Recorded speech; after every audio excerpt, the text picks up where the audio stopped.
Now, as the chair recognizes Representative Balderson for 5 minutes. Thank you, Mr. Chairman, and thank you, panel, for being here today and taking the time out. My first question is for the full panel.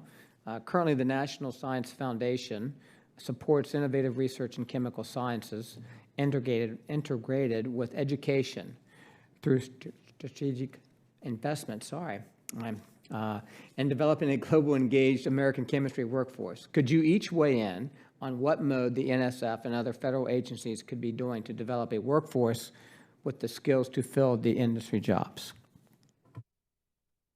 And Dr. Persons, you may lead off. Yes, thank you, sir, for the question. I'll say briefly, the NSF has centers for chemical innovation, as you mentioned. There's one, for example, at the University of Minnesota on a sustainable program for polymer production and things.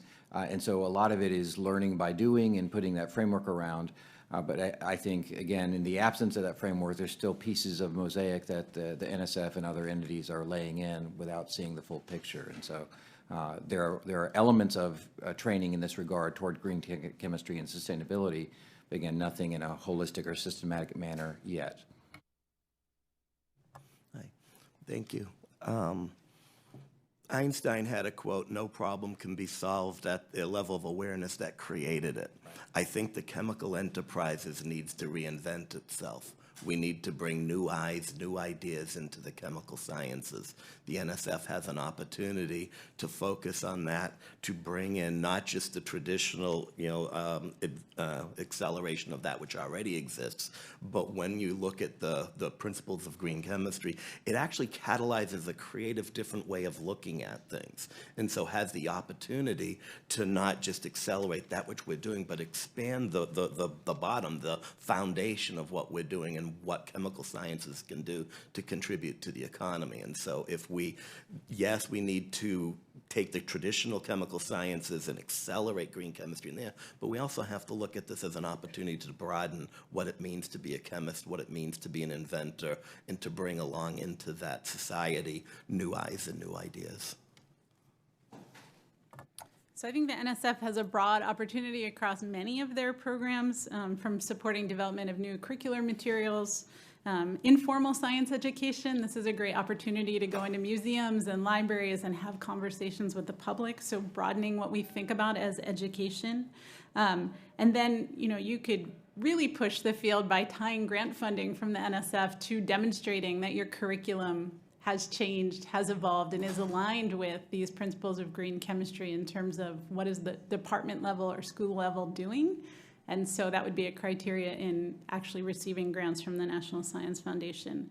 And just one other point, I'm going to build on what Dr. Warner said. We have done some research to show that when you teach green chemistry and green engineering in the curriculum, you recruit and retain women and underrepresented minorities in STEM disciplines that would not be there otherwise because of the compelling nature of this work. So while I can't speak to exactly the role that NSF should have versus others, I do think that this is a critical issue for industry and for government, and it's going to require the investment and the commitment of both the public and private sectors. Yesterday, there was a story in the media about the skills gap in science and technology could cost the economy over $1 trillion. So this is a critical issue.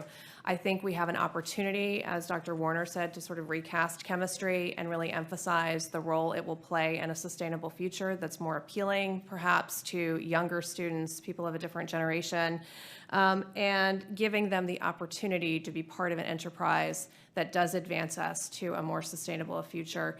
Programs committed to attracting underrepresented groups to STEM education and industries like the chemical industry are very important, and our members are very committed to those and active around the country and around the world in trying to attract new industry members, students, and otherwise to help us achieve these goals. Thank you. Mr. Chimney.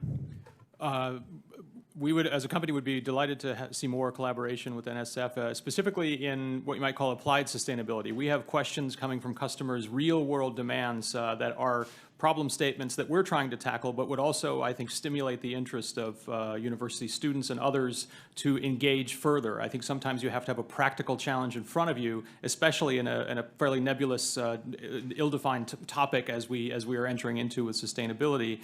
We have challenges. We'd love to see those challenges proliferate through the academic community, and the NSF could be a great partner in such affairs. Thank you.